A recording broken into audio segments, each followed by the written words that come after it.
On my hand here is the Sony Alpha 1, and today will be an initial look and my initial impression of this camera here. Just a note, I only own this camera for 4 days so far. Over the weekends, I have brought it out for 3 photo shoots and did some small video with it. So I want to share you my thoughts on this camera here. I'm Richard and welcome to Zappy Productions, and I want to share my thoughts with you guys on the Sony Alpha 1. Now, I have a few high-end cameras. The R5 is one and the GFX 100 is another. If you follow my channel, I did a very comprehensive review for both of these cameras over a long period of time. Now, the Sony Alpha 1 is something I just purchased, so I won't be doing a very in-depth review today. In fact, I will tell you that most of the review, just go online, see many people's comments and videos, and you probably get the similar result. So I will just share you my opinions and my experience with this camera over the last weekends. What I think is great, what I think is not so great. But we still have to explain a little bit on this camera itself. This is the Sony Alpha 1. It is the flagship of the Sony camera. It is about 9,000 Sing dollars or 6,500 USD. A truly flagship pricing. And with the flagship pricing comes flagship specification. It has a stack sensor. And how does this stack sensor affect photography? I'll talk about it in later sections. But you can say that it's a stack sensor that doesn't require a mechanical shutter because it has a very little rolling shutter itself. And it is 50 megapixels, does 30 frames per second under certain conditions. And then, it has no blackout because it doesn't require a mechanical, doesn't require to shut the sensor off and on it again. A lot of things are going for it. And supposedly the body of the A1 is better than its predecessors. It is very similar to the A7S III, except it has an additional knob on top to control drive and autofocus type, which is AFS or AFC. But if not, on general, the construction of the body is very similar to the A7S III, which is better than anything that Sony did before. Now, as I say, I don't want to go through the full specification of this camera because you can go online and search. Just that note that it has 2 card slots, 2 CF Express A or 2 SD card, and that is the most important part. Everything else very similar to almost any other cameras out there, except the sensor itself. So without wasting time, let's talk about what I don't like of this camera. The first thing I don't like of this camera, get it out of the way first, and that is the screen behind. Now, this is the traditional Alpha screen from all the previous A7, Alpha 7, A7 series. Now, this is not a very good screen to me because yes, it works for landscape, but it doesn't work for portrait because there is no portrait tilt. Now, this can be easily solved if Sony just gave a portrait tilt function like the GFX series or some of the Panasonic series cameras, or give it the same full articulation screen. Personally, I don't like the full articulation screen for the purpose of photography, but it's still better than a screen that cannot tilt in portrait mode because the articulation screen requires a lot of additional movement and a lot of additional pull out and stuff to actually activate and see for angles. I actually do prefer this kind a lot more for purpose of photography. However, if you can't tilt portrait, then it's not good because I have to lie on the ground to actually get a nice perspective if I want that kind of perspective. Okay, so getting that out of the way, and the other thing, as what I said, is also in the A7S III, I find that this grip here isn't that nice for my hand. It rests a lot on my finger, on my third finger here, and puts a lot of pressure on it. So I feel that the Canon's one, which is more gentle and overall requires the grip to hold the camera up, rather than this resting on the hand. I mean, it gives a more stable hold. It gives a place that, as long as your finger don't let go, it will never drop. But it puts a lot of pressure on the finger itself. So that's something to note. And that's all the bad points I want to talk about the Alpha 1. And it ends there. So let's talk all about the different things in the Alpha 1 and what I think are really fantastic. Firstly, as I said, stack sensor. Stack sensor means that you can use electronic shutter. You can don't care about rolling shutter effects. It also does mean that what you see is almost what you should. Now, the latency between the EVF and the sensor is very low in the Alpha 1. I'm not sure how is it like in the A9 or in other Sony cameras, but I can tell you that the R5, for example, has some latency between what you see and then when you press the shutter down and what you get. A significant latency, in fact, is about, I would say, as enough that if somebody was to throw a dress, it will drop down slightly. That's the difference. And then with the, I would say as with the A7C that I tried recently, it is very similar to the R5, maybe slightly slower than the R5 itself. Or the A1, I noticed that there is no latency. When you press the shutter down, you get exactly the frame you've seen in the EVF, or maybe just a touch slower. So the speed and latency of this camera, the Alpha 1, is very, very good, and that is probably because of its stack sensor, and of course its newer processor to push the feed to the EVF itself. Overall, very low latency camera, and if you need the low latency, this is probably the camera that you should get. And then after talking about latency, let's talk about some other factors of the stack sensor. The stack sensor allows you to shoot electronic shutter, but electronic shutter is traditionally not very good for flash photography because you can't flash sync. Now with the Alpha 1, you can now flash sync, and I tried 1/200 shutter. As long as it's a trigger with a Sony hot shoe, such as the Godox Sony, you can trigger with electronic shutter, and that is very good because you remove shutter shock and then you get a better preview of the scene. Because when the shutter goes down, it gives it the blackout and stuff. With the A1 now, it has no blackout at all, and it is very consistent, and the quality of the image coming out from it is very good. I'll talk about image quality in the later section itself. However, if you want to use mechanical shutter, the A1 has a very high-end mechanical shutter that goes up to 1/400 of a shutter, making this the fastest mechanical shutter in terms of flash sync itself. In fact, I have not seen a single camera that can sync faster than the Alpha 1 when it comes to mechanical shutter, other than those from Hasselblad or Phase 1 that uses leaf shutter. Those are a different breed of shutter itself, but at least for focal plane on sensor, this is pretty much the fastest. And how does it affect you is because you can save up to 1 stop of light when you are doing outdoors. Killing 1 more stop of light in outdoors is a big deal. It makes a difference between overpowering the sun and being on par with the sun. So that's something you should note. And if the mechanical shutter is not used for any form of shutter, itself, it can also be used to block out and protect the sensor when you off it. So the A1 did inherit the same capabilities of the A9 II in the latest firmware, where you can actually protect the sensor by moving the shutter down. And that's about it when it comes to shutter itself. Next I want to talk about is autofocus. Now the A1 is supposedly having the best autofocus in the market.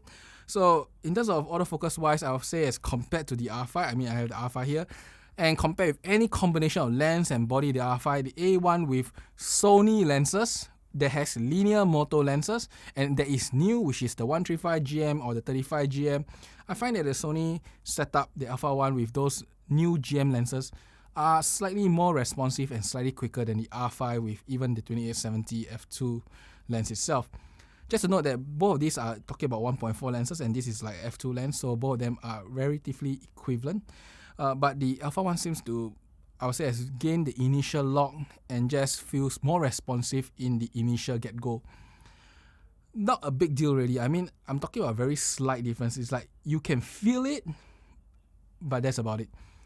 Does it matter to you? If you require to shoot very, very, very, very fast moving object, this may make a difference, such as a speeding bird. But then again, if you have already locked onto the subject itself, I find that between the Alpha 1 and the R5, there is not much difference. At least when it comes to portraiture, with the guy running around moving, as long as I've did the initial lock on it, it seems to be very consistent between both of this camera itself. So it's only the very initial lock on the Alpha 1 feels faster. Now, talking about AF, let's continue on. The next one is the part where we talk about IF, and I think it's just the difference between how they handle it. The R5 seems to detect the face, and then if you try to detect the eye, if he has no confidence, it will not detect the eye. But the Alpha 1 seems to try really hard. It detects the face, it really will try to get the eye. And as such, I noticed in my last 3 shoots, as I said, there tends to be a slight flickering between face and eye at times, because the eye is maybe at an angle that it is not very, very sure. I did notice that on the Canon, it tend not to do that as much. At least maybe in like 50 shoots, I would say there's only 1 or 2 shoots are like that. But for the Alpha 1, I did notice for both of the shoot. But when I tried it personally, I go and ask my wife to just post for me, and then I just do the autofocus. The R5 will either detect the eye or not detect the eye at all. It will not do like so much of this dancing move, while the Alpha 1 tend to dance around a little bit more. Now, is that a really, really, really, really big deal? Probably not. And I think that in terms of eye locking, both of them are the same. And maybe I'm just nitpicking, or maybe it's just my feeling, or maybe it's just my biasness. But I do own the Alpha 1. It's not like I loan it or what. I probably need to test it a little bit more to confirm my feelings for it. And that's about it. That's for eye detection. The next thing that some people do say is that Sony eye detection have a tendency to pick up the lashes and the hair around the eye itself. And I think I contribute it to 2 factors. I did notice that the Sony AF system is more sensitive than the R5. I don't know whether is it more sensitive or is it the R5 prioritizes large contrast rather than small contrast. Because on the R5, if there's a strand of hair in front of the eye, more often than not, I don't notice it pick up the hair in front of the eye. It always focuses on the eye itself. But for the Alpha 1, I had a string in front of the eye, and it focuses on the string rather than the eye itself. It happens a few times in the past few shoots, and that's because really there's something on the eye. So to be fair to the autofocus system, it is doing its job, focusing on the thing in front of the box itself. So nothing wrong with it. It's just a sensitivity issue. And the next thing I did notice is that the AF box on the Sony Alpha 1 is slightly bigger. It feels like it is like, I don't know, 10% bigger or 15% bigger. Because when I was using the Alpha, I didn't have this issue where the person turned to the side, I can easily shift my focus point to the eye itself and then focus on the eye. Well, for the Alpha 1, I tried to do that, but the box seems to be a little bit huge, and then it tends to focus something just slightly off, like the lashes, as what people say. So it may just be the case. Then again, once again, when I see the boxes, the AF boxes here, it seems to be the truth that the Alpha 1 box looks slightly bigger. Yeah, it looks slightly bigger than the Canon's one. So maybe that's why it tends to focus on the lashes more often than the Canon itself. The Canon box is just smaller. But this is once again nitpicking on the autofocus system. More often than not, you will not face this problem, because the only time you face this problem is you shoot 1.4 at like probably head and shoulder. So if when the person is just head and shoulder and you do 1.4, you're asking for it. But if you are supposedly doing half body or more, 1.4 normally don't result in such an issue. You probably get the lashes and the eye sharp together.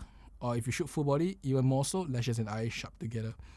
So this is a very particular situation with people using like 1.2 lenses or 1.4 lenses shooting extremely close to get that problem where the box is too big and therefore is focusing on the lashes or what's not. The depth of field is just too low that it's showing the effect, or if not, there's something in front of the eye and resulting in you picking it up. And that's about it for autofocus. Yes, I just want to touch on one more thing. It's Sigma and Alpha 1. And it also relates to the next section on IBs. Now, IBs on the Alpha 1 seems the same as the R5 as long as using first-party lens. But I did notice that if you are using third-party lens like Sigma, it doesn't perform as well. So I'm not very sure why. It just feels that the 85 1.4, for example, doesn't hold low shutter speed as good as the 135 with 130 of a shutter, for example. 135 with 130 of a shutter tends to give me better results when I was trying to shoot my outdoor scene. It tends to give me better results than my 85 1.4 Sigma at 140 of a shutter. Why is that so? I'm not so sure. Maybe it's the autofocus motor, maybe it's the IS, but that is how I feel like when it comes to stability between the Sigma lenses and the Sony lenses. So the Sony lenses on the Alpha 1 is fantastic, ultra fast AF, very reliable IBs. But the Sigma lenses on the Sony tends to be not as reliable in many ways. In terms of its autofocus also, I'll say as it's still very accurate, but there is a small chance where it's slightly in front or slightly behind. It happens more often with the Sigma lenses than with the Sony lenses, because when I was doing my beach shoot with my Alpha 1 on 35mm, I never miss a single shot. And then when I switched to the 135, I never miss a single shot. But with the 85 1.4 and the Alpha 1, I did notice a few times. It's not like it's a miss, but it's just like slightly in front or slightly behind. And the eye is still within the depth of field, but you just tell that maybe the lashes and the eyebrows are more sharp, and the other shot, the lashes and eyebrow are slightly less sharp. That kind of effect. Not a big deal once again, but it's just something to note that with Sigma lenses, you do get slightly lower in terms of autofocus and IBs capabilities. Okay. And that's about it for autofocus and IBs. Now let's talk about image quality. So in the past, if you're using something like the A9, a stack sensor camera, you do lose a little bit of image quality, in fact significant image quality loss with the A9 itself compared to the A7 III. Now that is not so for the Alpha 1, and when I did my photo shoot, okay, so in normal situation, you'll probably raise maybe 2 or 3 stops of shadow only. In my photo shoot photos, as I can show you here, no problem. There is never a case, I can show you before and after again, there is never a case where you cannot recover with the Alpha 1 photos. And I would say as the recovery may be up to 2 to 3 stops, especially for beach conditions. But in synthetic tests, I tried shooting the buildings outside my house, and I underexposed by 4 stops and 5 stops. I did notice the quality is very similar to the R5. It's just a difference in how you want it to be. The Alpha 1 tend to have slightly more noise, while the Alpha has a tinge more magenta. So the Alpha 1 does tint towards the green, but it's lesser than the R5 tinting to the magenta part. And that is when you do 5 stop of recovery. When you do 4 stop of recovery, there is no difference at all between the R5 and the Alpha 1. Now, is there a difference between the mechanical and electronic? There is a slight difference in the amount of noise, just slightly, and I can show you here. A slight difference, especially do 5 stop recovery. At 4 stop, there is no difference. So how does this all bring about, in the final thought? If you are going to do photo shoot with the Alpha 1, unless you are shooting like landscape, which requires extreme amount of dynamic range, you are doing things like portrait and stuff, you can just leave your electronic shutter forever because the difference between them are very minor. But however, if you want the maximum image quality, the maximum dynamic range, you still may want to utilize the mechanical shutter on the Alpha 1. So that's how it is. The difference is slight, but it's there. That's the difference. Unlike the R5, if you shoot electronic and mechanical, there is a significant difference. On the Alpha 1, not so much. And that's about it. All the differences and how I feel about the Alpha 1. On general, the Alpha 1 is very capable. As I said, low latency, high initial AF, very fast flash sync, high resolution with high shutter speed. Everything is within the Alpha 1 itself. I didn't talk about video because I didn't test it extensively. I did shoot a few video clips with this Alpha 1 at 60 FPS. Never once did the overheat sign come out. Unlike the R5, actually I've seen a few times just 60 FPS will actually result in the overheat sign appearing. It's just that it takes a longer time to overheat. But the Alpha 1, when I was shooting 60 FPS for like the whole period of maybe 30 minutes, I never got a single overheat sign. So at least I can tell you is that the Alpha 1, in terms of video overheating capability, will probably be slightly better than the R5. And I went online and searched everybody like Gerald Andan and all the people there. They did confirm that it really is better. I mean, DP Review also tested it out. It is better than the R5.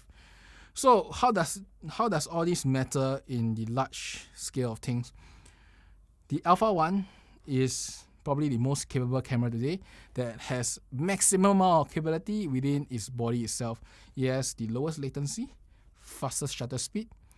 I think, if I'm not wrong, the 3rd or 4th highest resolution, because that is behind the Sigma FPL, the A7R4, and the 5DS from Canon. That camera has 0.4 megapixel more. It is 50.2, that's 50.6. It has like the 4th highest resolution. So it's still very high resolution in the market. Very good dynamic range on par with everybody other than the A7R4 or the latest A7 series because of its optimization. It has the fastest flash sync you can get in the market today for a full frame that is not a leaf shutter camera. It has 8K video function that doesn't overheat easily. It does 4K 120 without overheating easily. That the only competitor in the market today is itself, which is the A7S III. So you can say that A9 is a combination of the best functions and best capabilities of various cameras. It's like slapping the A7R4 with the A9 with the A7S III all slammed together in one camera body called the A1, and that's what you're paying for. So for that extra 3,000 Sing dollars or 2,500 USD, you have to ask yourself, do you need those capabilities? Because it's very simple. If you need the low latency, there is no option. This guy is the lowest. If you need 30 FPS, there is no option. This guy is the fastest. If you need 400 shutter speed because you want to shoot outdoor with flash, this guy is the best because it results in the least loss of flash power out there. If you want to shoot electronic shutter without any rolling shutter, this guy is the best. There is no options. If you want to do 8K and never overheat easily, this guy is probably the best because the next camera is a video camera that costs 3 times more or 4 times more. So looking everything in the perspective, if you need any of the A1 capability, the A1 will be worth that 9,000 Sing dollars or 6,500 USD price tag. Now, if you don't need any of those capabilities and you need things like image quality, you need things like general usage, and you don't need really all the high-end specs, then the Alpha 1 is not for you. Image quality-wise, for the same price, the GFX 100S will beat it soundly. The 100 megapixel sensor is better. Or you can go lower. The A7R4 with 62 megapixel sensor is better in terms of dynamic range, in terms of resolution. Maybe not so much of ISO. Now, in terms of video function, if you want stability of video, you want nice quality of video, then the A7S III may be the better choice. Because it's cheaper, you can buy 2 for the price of one A1, And not only that, you can shoot 4K 120 at absolutely great quality because it is exactly to the pixel level. Something to note from the A7S III. And if you are looking for general usage, then there's always, the A7 III, which is for, I think you can buy like 3 of them for the price of one A1. And if you just need to shoot spots, there's always the A9. Because if you're not the type that's going to edit your photo like crazy, you don't need like A7R4's capability of editing your photos itself, the A9 will just be enough for you, because the only thing lacking in the A9 is dynamic range, which more often than not for sports photographer, for birders, maybe they don't care too much. They may care about megapixels. So if you need a megapixel with an A9 capability, there is the A1. If you need the ability to shoot video and still be able to take high resolution stills, there is the A1. So once again, the A1 is a combination of multiple great points of multiple cameras, and if you need any of the capability that A1 offer at its peak, A1 is for you. If not, there are many better options out there at a lower price. So in conclusion, I think A1 is truly the best camera you can get out there. Other than the flippy screen thingy, which is my only complaint, the A1 is the best camera out there. Definitely, it is better than the R5 because of its latency capability, because of its lack of mechanical shutter, because of its high flash sync. I think those 3 capabilities will truly put A1 above the R5. And when it comes to 8K video, the A1 will beat the R5 because it doesn't overheat as easily already. As such, the A1 is truly worthy of its highest price tag today. However, whether is it worth for you to buy the high price tag depends on your needs, and I leave it as that. I hope you enjoyed this video on how I feel about the A1, my initial impression of the A1 itself, and I will see you next time in my next video. Bye bye.